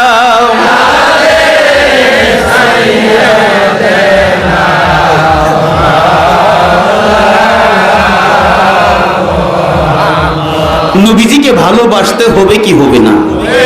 এখন যদি আপনি নবীজিকে ভালোবাসতে চান তাহলে মাধ্যম লাগবে কি লাগবে না? আমি শর্ট আলোচনার দিকে যাচ্ছি। আমরা কুরআন শরীফের সর্বপ্রথম একটা সূরা আছে, এই সূরার নাম কি? সূরা ফাতিহা, আলহামদু সূরা, ঠিক কি না? যেটা নামাজের মধ্যে আমরা প্রত্যেকটা রাকাতেই প্রথমে পড়তে হয়, আমরা পড়ি, আল্লাহর কাছে দরখাস্ত দিই, আল্লাহর কাছে কি? ইহদিনাস সিরাতাল মুস্তাকিম, আল্লাহ আমাকে একটা সরল ও সঠিক পথে চালাও, ঠিক কি না? সরল পথে চালাও, সঠিক পথে চালাও। কোন পথ? সিরাতাল্লাযীনা আন'আমতা আলাইহিম, যেই পথে তোমার প্রিয়জনেরা চলে গেছে, তোমার বন্ধুরা চলে গেছে, তোমার নৈকট্যপ্রাপ্ত ব্যক্তিরা চলে গেছে, তোমার মনোনীত বন্ধুরা চলে গেছে। আমাদেরকে সেই পথে চালাও যারা তোমার প্রিয়জন, তোমার পক্ষ থেকে অনুগ্রহশীল। আল্লাহ ডাক দিয়ে বলতেছেন সূরা নেসা, সূরা নেসার 69-এ আল্লাহ ডাক দিয়ে বলতেছেন, ও বান্দারা, তোমরা সরল ও সঠিক পথ চলার জন্য, সঠিক পথে চলার জন্য আমার কাছে দরখাস্ত দিলা, অ্যাপ্লিকেশন দিলা, দরখাস্ত দিলা, চিঠি পাঠাইলা। আমি আল্লাহ তোমাকে সেই সরল সঠিক পথটা দেখাইতেছি, যেই পথে আমার প্রিয়জনেরা চলে গেছে, আমার অনুগ্রহশীল, আমার নৈকট্যশীল, আমার অনুগ্রহপ্রাপ্ত ব্যক্তিরা চলে গেছে। সেই পথটা হলো 4টা পথ। কয়টা? সকলে আওয়াজ করে বলেন কয়টা? 1 নাম্বার মিনান নাবিয়িনা, নবী রাসূলগণ, ওয়া সিদ্দিকিনা, সত্য সাধকগণ, ও শুহাদা, শহীদগণ, ও সলিহিন, সৎকর্মশীলগণ। জবান ছেড়ে বলেন সুবহানাল্লাহ। আল্লাহ 4জন ব্যক্তির কথা বললেন। এই 4টা শ্রেণী, এই 4টা শ্রেণী আমি আল্লাহর পক্ষ থেকে নিয়ামত প্রাপ্ত, নৈকট্যশীল, অনুগ্রহশীল, এদের উপরে আমার দৃষ্টি আছে। এদের পথটাই হলো সরল, এদের পথটাই হলো সঠিক পথ। যে পথে তুমি চলার জন্য সূরা ফাতিহার মধ্যে আমার কাছে দরখাস্ত রাখলা, সেই সঠিক পথটা, আমার প্রিয়জনের রাস্তাটা হলো এই 4জন, মিনান নাবিয়িনা ওয়া সিদ্দিকিনা ওয়া শুহাদা ওয়া সলিহিন। নবী রাসূলগণ, সত্য সাধকগণ, শহীদগণ, সৎকর্মশীলগণ। বলেন নবী রাসূলগণ এখন কি আছে? আওয়াজ করে বলেন নবী রাসূল কি এখন আছে? আমাদের প্রিয় নবীজি তো আজ থেকে প্রায় 1400 বছর আগে তিনি রওজা মুবারকে চলে গেলেন, ঠিক কি না? তাহলে রাস্তা এটা বন্ধ, বন্ধ কিনা বলেন? একটু ভেবে চিন্তে বলতে হবে। এরপরে দ্বিতীয়, ওয়া সিদ্দিকিন, সত্য সাধকগণ, এই পথটা জারি আছে। তৃতীয় নম্বরে বলেছেন অশুহাদা, শহীদগণ। শহীদগণ পূর্বেই চলে গেছে, নবী রাসূলগণ চলে গেছে, শহীদগণ চলে গেছে। এখন আমাদের জন্য 2টা রাস্তা আছে, ওয়া সিদ্দিকিন ওয়া সলিহিন, সৎকর্মশীলগণ এবং সত্য সাধকগণ, ঠিক কিনা বলেন? বান্দা আবারও আল্লাহর দরবারে দরখাস্ত জানাই, আল্লাহ আমাকে সরল ও সঠিক পথে চালাও, যেই পথে তোমার প্রিয়জনেরা চলে গেছে। আল্লাহ ডাক দিয়ে বলতেছেন, আমার বান্দা সূরা নিসার 69 নং আয়াতে আমি পথ দেখাইলাম। ওই চারজন ব্যক্তি আমার পক্ষ থেকে অনুগ্রহশীল, আমার প্রিয়জন, আমার পক্ষ থেকে নৈকট্যপ্রাপ্ত। আমার বান্দা হয়তো বা বুঝতে পারে নাই, কেননা আমি চারজন ব্যক্তির নাম উল্লেখ করেছি। নবী রাসূলগণের রাস্তা, সত্য সাধকগণের রাস্তা, শহীদগণের রাস্তা এবং সৎকর্মশীলদের রাস্তা। আমার বান্দা মনে হয় নিজের মস্তিষ্কে বুঝে এই সঠিক পথটা বুঝতে পারে নাই, তাই আমার আল্লাহ আরো শর্ট করে আমাদেরকে ভালোভাবে বুঝে সঠিক রাস্তায় চলার জন্য আল্লাহ ডাক দিয়ে বলতেছেন সূরা মায়েদার 55 নং আয়াতে। আল্লাহ ডাক দিয়ে বলতেছেন, বান্দা তুমি লক্ষ্য করো, আমি আল্লাহর পক্ষ থেকে তোমাদের বন্ধু হইল 3 জন। কয়জন? জবান ছেড়ে বলেন কয়জন? ঘোষণা কার? আওয়াজ করে বলেন ঘোষণা কার? বন্ধু কয়জন? 1 নাম্বার আমি আল্লাহ নিজে, দ্বিতীয় নাম্বার আমার রাসূল, তৃতীয় নাম্বার জামনার মুমিন বান্দা। সুবহানাল্লাহ বলেন। আল্লাহ আমাদেরকে 3 জন বন্ধুর পরিচয় দিলেন, যে তোমাদের জন্য বন্ধু হইল 3 জন। 1 নম্বরে আমি আল্লাহ নিজে, দ্বিতীয় নম্বরে আমার রাসূল তোমাদের নবীজি, আর তোমাদের তৃতীয় নং বন্ধু হইল জামানার মুমিন বান্দা। এখন আসেন, আল্লাহকে কি দেখা যায়? আওয়াজ করে বলেন দেখা যায়? ধরা যায়? দেখাই যায় না, ধরবেন কেমনি? তাহলে আল্লাহ হইল অদৃশ্য ঈমান, ঠিক কি না? আল্লাহ হইল অদৃশ্য ঈমান। দ্বিতীয় বন্ধু আল্লাহ রাসূল, আমাদের প্রিয় নবীজি। তিনি আরো 1400 বছর আগে রওজা মুবারকে চলে গেলেন, আমরা দেখি নাই, ঠিক কি না? নবীজিও আমাদের অদৃশ্য ঈমান, ভালোবাসতে হবে, ঈমান অর্জন করতে হবে। এখন আমাদের তৃতীয় নং বন্ধু হলো জামানার মুমিন বান্দা। আল্লাহর পক্ষ থেকে নির্ধারিত, আমাদের জন্য সিলেক্টেড যে 3 নং বন্ধু আল্লাহ পাক সেটিং করে দিয়েছেন, জামানার মুমিন বান্দা আমাদের 3 নং বন্ধু। এখন এই 3 নং বন্ধু মুমিন বান্দার রাস্তাটা আমাদের জন্য এখন সরল ও সঠিক পথ। আল্লাহর পক্ষ থেকে নৈকট্যশীল, আল্লাহর প্রিয়জন, সেই 3 নং বন্ধু জামানার মুমিন বান্দা। আর সেই মুমিন বান্দার ব্যাখ্যা, তাফসীর সারা পৃথিবীর জমিনে 33 প্রকার তাফসীর। আপনি যেই তাফসীরে প্রবেশ করবেন, সেই মুমিন বান্দার ব্যাখ্যায় তাফসীরে আসছেন জামানার কামেল ও মুকাম্মেল ওলি আল্লাহ। জবান ছেড়ে বলেন সুবহানাল্লাহ। জামানার কামেল ও মুকাম্মেল ওলি আল্লাহ, তিনারা হইলেন মুমিন বান্দা। এখন মুমিন বান্দা জামানার কামেল ও মুকাম্মেল ওলি আল্লাহ, এই কথাটা আপনি অতি সহজেই বলে দিলেন, কিন্তু আরেকটা পক্ষ আছে, তারা অতি সহজেই মানতে চায় না। আছে কি না? তাহলে এই মুমিন বান্দার স্তর, যে আমার তৃতীয় বন্ধু হবে, শেষ জামানায় আল্লাহ অদৃশ্য, নবী আমার চলে গেল, আল্লাহ নবী চলে যাবেন, নবীকে উঠায় নিবেন বিধায় আমাদের জন্য 3 নং বন্ধু আল্লাহ পাক সেটিং করে দিয়ে গেছেন। যেই 3 নং বন্ধু জামানার মুমিন বান্দা, কামেল ও মুকাম্মেল ওলি আল্লাহ, কিয়ামত পর্যন্ত পৃথিবীর জমিনে চলমান থাকবে। সেই 3 নং বন্ধু মুমিন বান্দা, তিনি যে কামেল মুকাম্মেল ওলি আল্লাহ, এই কামেল মুকাম্মেল ওলি আল্লাহটা একটা স্পর্শন মানতে চায় না। আছে কি নেই? এখন এই মুমিন বান্দাই যে কামেল মুকাম্মেল ওলি আল্লাহ, এটা আপনি দলিল দিবেন কিভাবে? তাকে বুঝাবেন কিভাবে? একটা বুঝানোর ছোট্ট একটা দলিলের দরকার আছে কি নাই? জবান ছেড়ে বলেন আছে কি নাই? আপনি লক্ষ্য করেন, আপনারা আলোচনা শুনেছেন, আমি সংক্ষিপ্ত বলি। হযরত আবু বকর, তিনার নিকট জিবরাইল আমিন মানুষের সুরত ধরে এসে জিজ্ঞাসা করছিলেন, হে আবু বকর, আপনি কি বলতে পারেন আল্লাহর ফেরেশতা জিবরাইল এখন কোথায়? হযরত আবু বকর বলেছিলেন যে আমাকে একটা মুহূর্ত সময় দাও। কয় মুহূর্ত? আওয়াজ করে বলেন, কয় মুহূর্ত? এক মুহূর্ত সময় দাও। এখন এক মুহূর্ত সময় কতটুকু? আল্লামা জালালউদ্দিন রুমি তিনি মসনবিতে বলছেন, এক মুহূর্ত সময় হইল মানুষ যে চক্ষু বন্ধ করে আবার খুলে, মাঝে মধ্যে যে চোখের পাতাটা আপনারা বাড়ি দেন, দেন না? 10-15-20 সেকেন্ড পর পর চোখের পাতাটা যে বাড়ি দেন, এই এক বাড়ি থেকে আর এক বাড়ি পর্যন্ত যে মাঝখানের 10-15-20 সেকেন্ড, হাফ মিনিট, আধা মিনিট সময়, এই সময়টুকু হলো এক মুহূর্ত। জবান ছেড়ে বলেন সুবহানাল্লাহ। আবু বকর বলতেছেন আমাকে একটা মুহূর্ত সময় দাও। চক্ষু বন্ধ করলেন। সংক্ষেপ, সমগ্র সপ্ত আসমান জমিন একবারে ফেরেশতাদের জগৎ সিদরাতুল মুনতাহা পর্যন্ত খুঁজলেন। খুঁজে দেখলেন কোথাও জিবরাইল নাই, কোথাও জিবরাইল নাই।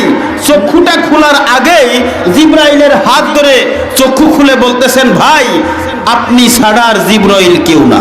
সুবহানাল্লাহ বলেন। জিবরাইল আমিন বলতেছেন, হে আবু বকর এটা কিভাবে সম্ভব? এটা কিভাবে সম্ভব? আবু বকর বলতেছেন যে দেখো, আমি চক্ষু বন্ধ করে সপ্তম আসমান, সপ্তম জমিন, নিচে উপরে যাহা আছে খুঁজলাম, শেষে ফেরেশতাদের জগৎ সিদরাতুল মুনতাহা খুঁজে দেখলাম জিবরাইল কোথাও নাই। তা আমার সামনে যে তুমি দাঁড়াইয়া আছো, তুমি ছাড়া আর জিবরাইল কেউ না। এটা কিভাবে সম্ভব? আবু বকর দলিল দেয়, ও জিবরাইল তোমার কি স্মরণ নাই?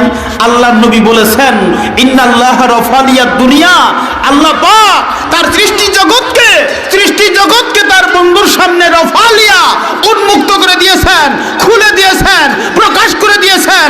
সৃষ্টির কোন প্রান্তে কোথায় কি হইতেছে এটা মুমিন বান্দারা, আল্লাহর বন্ধুরা দেখতে পারে। জবান ছেড়ে বলেন সুবহানাল্লাহ। যেমন আপনি কোরআনে যান, আল্লাহ বলছেন সূরা নিসার 80-তে, ওমাইতু রাসূলা ফাকাদ আতু আল্লাহ।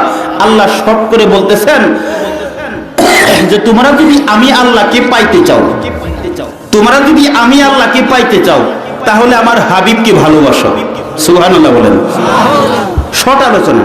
তোমরা যদি আমি আল্লাহকে পাইতে চাও, তাহলে আমার হাবিবকে ভালোবাসো। ছোট্ট আয়াত, আল্লাহ দলিল দিলেন, আমি আল্লাহকে পাইতে গেলে আমার হাবিবকে ভালোবাসো। সাধারণ একটা মানুষ, কবি কাজী নজরুল ইসলাম, কবি কাজী নজরুল ইসলাম, তিনি কি পাস? জবান ছেড়ে বলেন কি পাস? 8 পাস, 8ম শ্রেণী পাস, হাই স্কুলের স্টুডেন্ট। তার লিখিত, তার লেখা আজ ইউনিভার্সিটিতে আসছে কি নাই? এই সামান্য 8ম শ্রেণী পাস, আরবিও পড়ে নাই, জেনারেল লাইনে 8ম শ্রেণী পড়ুয়া স্টুডেন্ট। কবি কাজী নজরুল ইসলাম, আল্লাহ বললেন ওমাইতু রাসূলা ফাকাদ আতু আল্লাহ, আমি আল্লাহকে যদি তোমরা পাইতে চাও, তাহলে আমার হাবিবকে ভালোবাসো। কবি নজরুল এই আয়াতের তাফসীর করতেছেন। এই আয়াতের তাফসীর করে কবি নজরুল নাতে রাসূল লিখলেন কি? ওই নামেরই রশি ধরে যাই আল্লাহর পথে। আছে কি নাই? আল্লাহ বললেন আমাকে যদি পাইতে চাও, আমার হাবিবকে ভালোবাসো। ওমাইতু রাসূলা ফাকাদ আতু আল্লাহ, আমি আল্লাহকে যদি পাইতে চাও, আমার হাবিবকে ভালোবাসো। নজরুল সুর দিতেছেন, ওই নামের রশি ধরে যাই আল্লাহর পথে, মিল আছে কি নাই? ওই নামেরই ভেলায় চড়ে ভাসি নূরের স্রোতে। সুবহানাল্লাহ।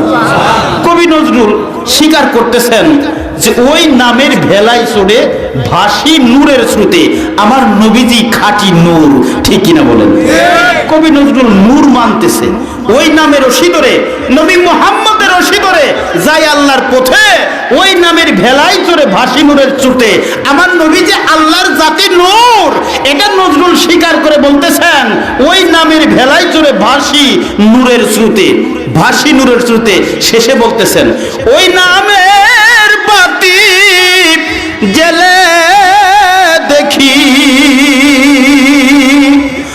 আরশ মুকাম মুর্শিদ মুহাম্মাদের নাম। সুবহানাল্লাহ।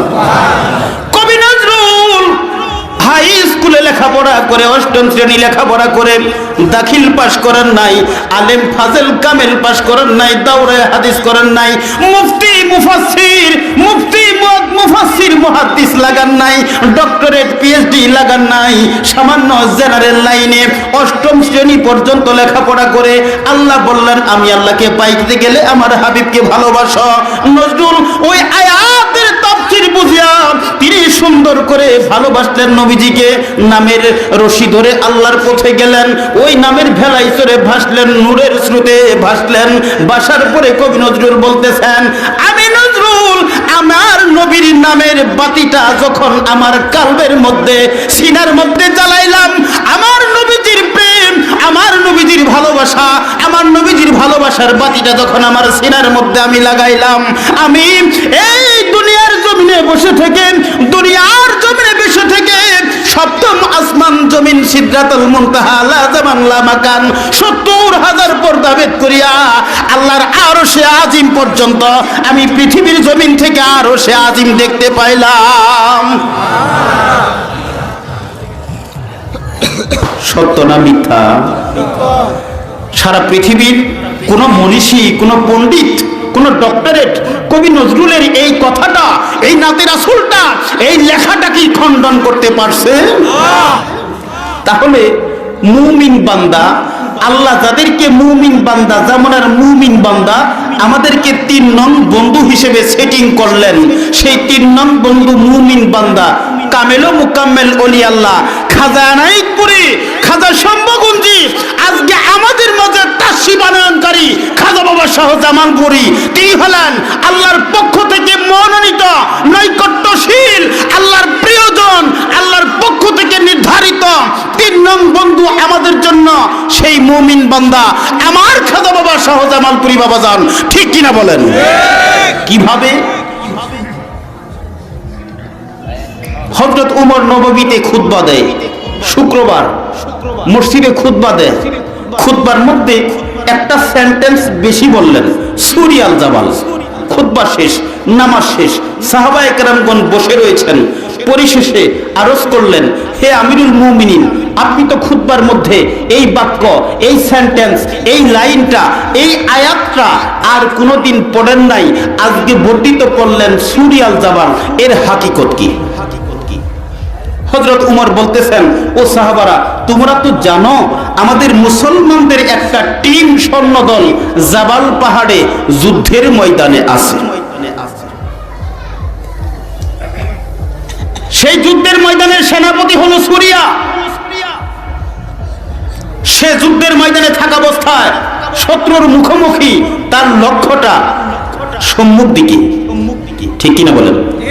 যুদ্ধের ময়দানে সমস্ত যোদ্ধা, সৈনিক, সেনাপতি সহ তার লক্ষ্য হলো সামান দিকে। ঠিক কিনা বলেন? কিন্তু পিছন থেকে জাবাল পাহাড়ের চৌড়া পথ দিয়ে কাফেরদের আরেকটা টিম পিছন থেকে আক্রমণ করতেছে। সুরিয়ার লক্ষ্য সামনে থাকার কারণে পিছনেরটা সে খেয়াল করতে পারে নাই। তাই আমি সুরিয়াকে সতর্ক করে দিলাম, সুরিয়াল জাবাল, হে সুরিয়া, তুমি পিছন দিকে তাকাও, জাবাল পাহাড়ের দিকে তাকাও, পিছনের কাফের দিকে আগে শেষ করো, তারপরে তুমি সম্মুখ প্রায় অগ্রসর হও। জবান ছেড়ে বলেন সুবহানাল্লাহ। ওমর কই? মসজিদে নববীতে। উমর কোথায়? সকলে একটাবার জবান ছেড়ে বলেন, হযরত উমর কোথায়? মসজিদে নববীতে খুতবা, জুমার খুতবা দিতেছেন। এই খুতবার মধ্যে সেনাপতি সুরিয়াকে এই খুতবার মধ্যে দিক নির্দেশনা দিলেন। সেনাপতির দায়িত্ব পালন করতেছেন খুতবার মধ্যে মসজিদে নববী থেকে। নববী থেকে, মদিনা থেকে জাবাল পাহাড়ের দূরত্ব 2000 মাইল। সুবহানাল্লাহ বলেন। কয় হাজার মাইল? 2000 মাইল দূরে খুতবার মধ্যে মসজিদের নববীর মেম্বার থেকে ওমর সেনাপতির দায়িত্ব পালন করতেছে। সুরিয়া বলেছেন ওই সময় হযরত ওমর জাবাল পাহাড়ে আমাদের সাথেই ছিল, যুদ্ধের সেনাপতির দায়িত্ব পালন করেছে। সাহাবায়ে কেরাম করেছেন না, ওমর ছিল নববীতে জুমার নামাজ পড়াইছেন। এখন সাহাবারা কয় জুমার নামাজ পড়াইলেন নববীতে, আর সুরিয়া বলতেছে না, আমার সাথেই জাবাল পাহাড়ে ছিল, সেনাপতির দায়িত্ব পালন করেছে। খটকা আছে কি নাই? এক ব্যক্তি দুই জায়গায় কিভাবে থাকে? থাকতে কি পারে? আওয়াজ করে বলেন, থাকতে কি পারে? আবু বকর সবকিছু দেখতে পারে এক মুহূর্তের মধ্যে। উমর একই সময় একই জায়গায় নামাজ পড়ায়, আবার সেনাপতির দায়িত্ব পালন করে। তাহলে আবু বকর উমর ইনারা আমাদের জন্য নবীজির পরে আল্লাহর সেই ঘোষিত সূরা মায়েদার 55 তাফসীর অনুযায়ী সেই মুমিন বান্দা আবু বকর এবং হযরত উমর, ঠিক কিনা বলেন? এখন ওই খাসলত, ওই চরিত্র, ওই ইতিহাস, ওই দিক নির্দেশনা যদি আমার খাজা বাবা এনায়েতপুরী, খাজা বাবা জামালপুরীর ভিতরে থাকে, তাহলে তিনিও সেই দপ্তরের জামানার মুমিন বান্দা, কামেল ও মুকাম্মেল ওলি আল্লাহ, আমাদের 3 নং বন্ধু, ঠিক কিনা বলেন? প্রাণের ভাইয়েরা আমার, এনায়েতপুর দরবার শরীফে বড় পীর আম্মা জান খাজা এনায়েতপুরীর সহধর্মিণী বড় পীর আম্মা জান গভীর রজনী রাত 2:15 উপরে আনুমানিক 2:30 বাজে তিনি বলতেছেন, আমি দেখলাম খাজা এনায়েতপুরী একবার হুজরা শরীফের মধ্যে প্রবেশ করে আবার বাহির হয়, ঘন ঘন পায়চারা করতেছেন। রাত গভীর 2:30 বাজে তিনি বলতেছেন, আমি সাহস পাই না, তবুও আস্তে আস্তে নিকটে যাইয়া নরম সুরে বললাম, ওগো হাশেমের বাবা, রাত 2:30 উপরে আনুমানিক 2:30 বাজে আপনি কি বিছানায় জান দিবেন না? একবার, দুইবার, তিনবার বলার পরে খাজা এনায়েতপুরী জবান ছেড়ে বলতেছেন, ওগো হাশেমের মা, আপনি জানেন না, জানেন না, আমি খাজা এনায়েতপুরী যদি এখন বিছানায় জান দেই, ঘুমের ঘরে চলে যায়, আমার মুরিদ আটলান্টিক মহাসাগরে অথই জলের মধ্যে ডুবে মারা যাবে। রাত বাজে 2:30। ওইদিকে আসামের সালামত খান জাহাজের মধ্যে শিপের চাকরি করত, জাহাজ আটলান্টিক মহাসাগরের ভিতর দিয়ে চলতেছে, হঠাৎ করে ঘূর্ণিঝড় উঠে গেছে। ঘূর্ণিঝড়ের পরিবেশ চিত্র দেখার জন্য সালামত ভিতর থেকে বের হইয়া বাহিরে জাহাজের প্ল্যাটফর্মে গেছে। এমন সময় ঘূর্ণিঝড়ের প্রবল বাতাসের ধাক্কায় সালামত খান আটলান্টিক মহাসাগরের মধ্যে পড়ে গেছে। কোথায় এনায়েতপুর দরবার আর কোথায় আটলান্টিক মহাসাগর? রাত বাজে 2:30। বড় পীরমা বলেছেন, হুজরা শরীফে প্রবেশ করে আবার বাহির হয়, ঘুমানোর কথা, শোয়ার কথা বললে বলেছেন, আমি যদি ঘুমের ঘরে যাই, আমার মুরিদ আটলান্টিক মহাসাগরে অথই জলের মধ্যে ডুবে মারা যাবে। তার মানে তখনও সালামত খান বিপদে পড়ে নাই, ঠিক না? তখনও সালামত বিপদে পড়ে নাই। অথচ খাজা এনায়েতপুরী দেখতেছে কোথায় এনায়েতপুর আর কোথায় আটলান্টিক মহাসাগর। সালামত যখন পানিতে পড়ে গেল, হাবুডুবু খাইতেছে, জাহাজের দিকে ভিড়তে পারতেছে না, জীবন যাই যাই অবস্থায়। আর ওই সময় পৃথিবীর জমিনে 72 কিসিমের আপদ বিপদ বালা মুসিবত জাদু টুনা সিয়া ভান মন্ত্রে যখন কোনো একটা মুরিদ পড়ে যায়, তখন আপন মুর্শিদের দিকে রুজু হয়, ঠিক কিনা বলেন? আর একদল আছে, দেখবেন একদল আছে, তারা বলে, ওই যে দেখো শিরক করতেছে, আল্লাহ বাদ দিয়ে পীরের দিক যায়, বলে কিনা? আল্লাহ কয়, আমি ওই মুমিন বান্দা তোমাদের জন্য 3 নং বন্ধু হিসেবে মনোনীত করে পাঠাইলাম। আল্লাহ কয়, ওই খাজা এনায়েতপুরী, খাজা বাবা শাহ জামালপুরী তোমাদের জন্য 3 নং বন্ধু। তার সাজেশন অনুযায়ী তুমি চলবা, চললেই আমার রাসূলের মধ্য দিয়ে আমি আল্লাহকে পাইবা। আর একদল আছে বলতেছে, দেখো তারা আল্লাহ বাদ দিয়ে শিরক করতেছে, কোরআনের বিরোধিতা তারা করতেছে কিনা বলেন? সালামত খান মহাবিপদে, যখন একটা মুরিদ বিপদে পড়ে তখন আপন পীরকে স্মরণ করে কিনা বলেন, আপন পীরের কাছে আরজি দরখাস্ত দেয় কিনা বলেন। সালামত খান গভীর জলে যখন মৃত্যু যাত্রীর পথে হাবুডুবু অবস্থায় চক্ষু বন্ধ করে ডাক দিছে, ওগো মুরিদের দরদি খাজা এনায়েতপুরী, বাবা গো তুমি একবার তাকায়া দেখো, তোমার সালামত আটলান্টিক মহাসাগরের মধ্যে অথই জলের মধ্যে ডুবে মারা যাও। সালামত খান বলছেন, আমার ডাক দিতে দেরি হয়েছে, আমার ডাক দিতে দেরি হয়েছে, খাজা এনায়েতপুরী আটলান্টিক মহাসাগরে আসতে দেরি হয় নাই।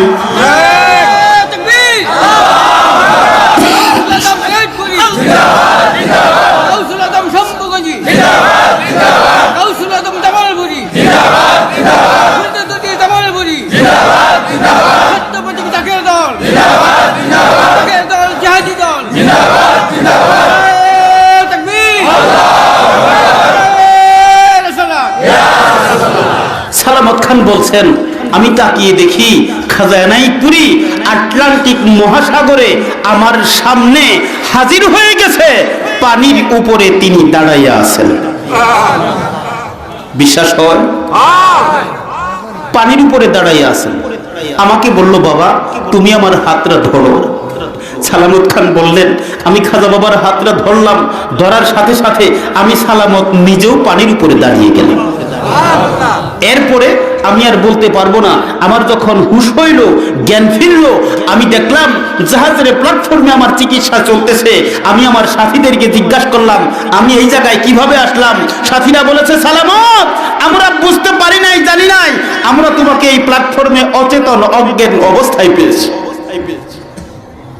এখন বলেন, সালামত খান বলতেছেন খাজা এনায়েতপুরী আটলান্টিক মহাসাগরে পানির উপরে দাঁড়াইয়া আছে, আমাকে বলল, বাবা তুমি আমার হাতটা ধরো। আমি ধরলাম, ধরার সাথে সাথে আমি নিজেও পানির উপরে দাঁড়িয়ে গেলাম। খাজা এনায়েতপুরী, সালামত খান বলতেছেন খাজা এনায়েতপুরী আটলান্টিক মহাসাগরে, অথচ এনায়েতপুর দরবার শরীফে খাজা এনায়েতপুরীর সুযোগ্য সহধর্মিনী আমাদের বড় পীর আম্মা জান, বড় দাদিমা, তিনি বলতেছেন খাজা এনায়েতপুরী হুজরায় প্রবেশ করে আবার বাহির হয়, ঘন ঘন পায়চারা করতেছেন। এক কথায় বড় পীর মা বলতেছেন খাজা এনায়েতপুরী এনায়েতপুর দরবার শরীফে, আর সালামত খান বলতেছেন খাজা এনায়েতপুরী আটলান্টিক মহাসাগরে। বলেন হই বড় পীরমার কথা মিথ্যা, নই সালামত খানের কথা মিথ্যা? দুইটাই সত্য। কিভাবে? আরে তিনি তো আল্লাহর পক্ষ থেকে নিয়ামত প্রাপ্ত, আল্লাহর পক্ষ থেকে নৈকট্যশীল, আল্লাহর প্রিয়জন, আল্লাহর প্রিয়জন, আল্লাহর পক্ষ থেকে মনোনীত আমাদের জন্য তিন নং বন্ধু জামানার মুমিন বান্দা কামেল মুকামেল ওলি আল্লাহ। জবান ছেড়ে বলেন সুবহানাল্লাহ। হযরত উমর একই ব্যক্তি নববীতে খুতবা দেয়, সুরিয়াকে জাবাল পাহাড়ে সেনাপতির দায়িত্বের দিক নির্দেশনা দেয়, সেনাপতির দায়িত্ব পালন করে। একই ব্যক্তি এনায়েতপুর দরবার শরীফে রাত 2:30টার সময় সাক্ষী বড় পীর মা, আর একই সময়ে আটলান্টিক মহাসাগরে রাত 2:30টার সময় সালামত খানকে উদ্ধার করে সাক্ষী আসামের দরং জেলার সেই সালামত খান। তাহলে হযরত উমরের সাথে খাজা এনায়েতপুরীর মিল আছে কি নাই? আবু বকরের সাথে খাজা এনায়েতপুরীর মিল আছে কি নাই? আবু বকর চক্ষু বন্ধ করে দেখলো, আর খাজা এনায়েতপুরী এনায়েতপুর থেকে চক্ষু মেলেই তাকিয়েই দেখতেছে আটলান্টিক মহাসাগরে আমার মুরিদ বিপদে। আবু বকর চক্ষু বন্ধ করে দেখে কালবো চোখ দিয়ে, আমার খাজা এনায়েতপুরী এই বাহ্যিক ওয়ারাইতা, আমি প্রথম যে বলেছিলাম ওয়ারাইতা চর্মচক্ষু, এই চর্মচক্ষু দ্বারাই খাজা এনায়েতপুরী দেখতেছেন সালামত খান আটলান্টিক মহাসাগরে বিপদে আছে। কালবি চোখ না, জাহেরি ওয়ারাইতা চর্মচক্ষু দ্বারাই দেখতেছেন, একই ব্যক্তি দুই জায়গায়। তাহলে খাজা এনায়েতপুরী আল্লাহর সেই কোরআনে ঘোষিত আমাদের 3 নং বন্ধু মুমিন বান্দা, সেই মুমিন বান্দা 3 নং বন্ধু হলো খাজা এনায়েতপুরী। ঠিক কিনা বলেন? মিল আছে কি নাই? কোরআনটা বুঝতে হবে।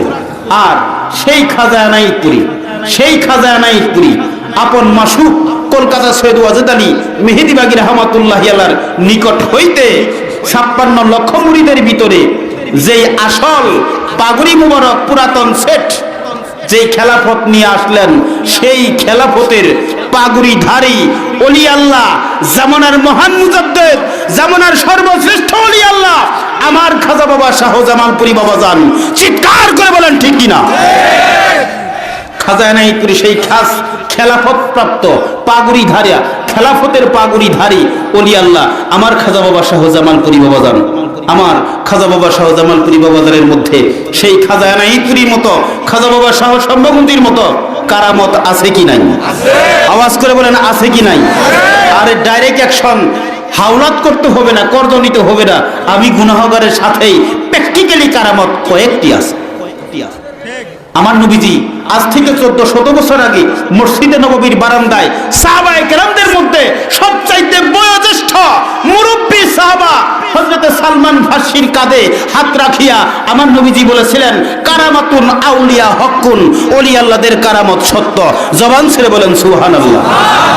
আর হযরত ইমাম হুসাইন কারবালায় যুদ্ধে যাওয়ার আগে তার সন্তান জৈনুল আবদিনকে বলে গেছে, বুকে জড়ায় নিয়ে সেই ইলমে তাসাউফটা ট্রান্সফার করলেন আর বললেন, ও জৈনুল আবদিন, আমি তোমার বাবা, আমি ইমাম হুসাইনের পক্ষ থেকে ওসিহত, খবরদার তাবুত থেকে বাহির হইয়া তুমি কারবালায় যাও না, কেননা একে একে সকলেই শহীদ। তুমি যদি কারবালা যাও, তাবুত থেকে বের হয়ে কারবালায় যাও, তোমাকেও দেখলে তারা শহীদ করাইবে। আর তুমি যদি শাহাদাতের পিয়ালা বরণ করো, আমার নানার পরিবর্তে রেখে যাওয়া আহলে বায়াত আর কেউ পৃথিবীর জমিনে থাকবে না। ও জৈনুল আবদিন, এই পবিত্র কুরআন ও হাদিসের সাথে, কুরআন ও হাদিসের সাথে আমার নানার সেই গুপ্ত ধনভাণ্ডার, যার নাম ইলমে তাসাউফ, যার নাম ইলমে লাদুন্না, যার নাম ইলমে বেলায়েত, যার নাম ইলমুন গায়েব, যার নাম ইলমুন বাতিন, যার নাম হলো ইলমুন কারামত, অদৃশ্য জ্ঞান, সিনাবিদ্যা, এই ইলমুন কারামতের সমন্বয়ে গভীর মনোযোগ, কুরআন ও হাদিসের সাথে এই ইলমে তাসাউফের সমন্বয়ে, ইলমে বেলায়েতের সমন্বয়ে, লাদুন্নার সমন্বয়ে, ইলমুন বাতিন, ইলমুন মারফত, ইলমুন কারামতের সমন্বয়ে পূর্ণাঙ্গ ইসলাম, আসল ইসলাম, সত্য ইসলাম, মূল ইসলাম তোমার বংশের দ্বারায়, ও জৈনুল আবদিন, তোমার বংশের দ্বারায় কিয়ামত পর্যন্ত পৃথিবীর জমিনে সত্য ইসলাম চলমান থাকবে। এটাই হলো ইহদিনাস সিরাতাল মুস্তাকিম, সরল ও সঠিক পথ, সিরাতাল্লাযিনা আনআমতা আলাইহিম, যারা আল্লাহর পক্ষ থেকে নিয়ামত প্রাপ্ত। সেই ইলমে তাসাউফ, ইলমুল কারামত আমার খাজা বাবা শাহজামালপুরীর মধ্যে আছে কি নাই? খাজা বাবা সম্ভবন্তীর হাজার হাজার কারামত ছিল, খাজা এনায়েতপুরীর হাজার হাজার কারামত ছিল।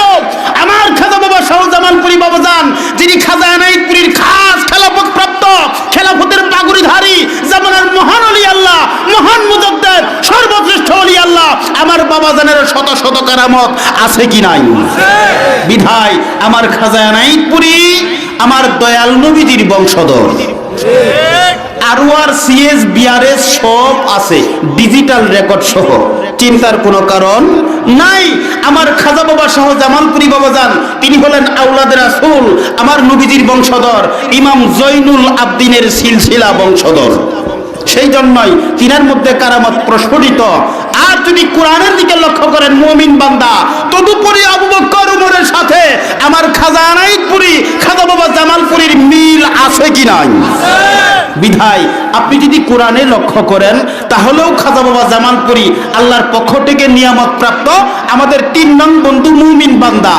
আর যদি এই দিকে লক্ষ্য করেন, ইমাম জৈনুল আবদিনের বংশধর, সেই কোরআন ও হাদিসের সাথে আমার খাজা বাবা জামালপুরীর মধ্যে, আমার খাজা বাবা জামালপুরীর মধ্যে সেই ইলমুন কারামত, তাসাউফ, ইলমুন বাতিন, ইলমুন লাদুন্না আছে। এই দিকেও নবীজির বংশধর হিসেবে সিনাবিদ্যা ভরপুর, ওই দিকেও আল্লাহর সেই দালিল কোরআন হিসেবে জামানার মুমিন বান্দা। আমাদের জন্য 3 নং বন্ধু মুমিন বান্দা, কামেল ও মুকাম্মেল ওলি আল্লাহ আমার খাজা বাবা শাহজামালপুরী বাবা যান, ঠিক কিনা বলেন? আজকে সেই মহান ওলি আল্লাহ আমাদের মাঝে হাজির ও নাজির। সেই মহান ওলি আল্লাহর সহবতে যদি আপনারা তওবা করেন গুনাহ মাফ হয়ে যাবেন। যদি তরিকা নেন, কোরআন হাদিস ইজমা কিয়াস ভৌগোলিক ইতিহাস ইসলামিক ইতিহাস, যেই রাস্তায় যাবেন সেই রাস্তায় আপনাকে আসতে হবে আমার খাজা বাবা জামালপুরীর কাছে। তিনি যেমন সর্বশ্রেষ্ঠ ওলি আল্লাহ।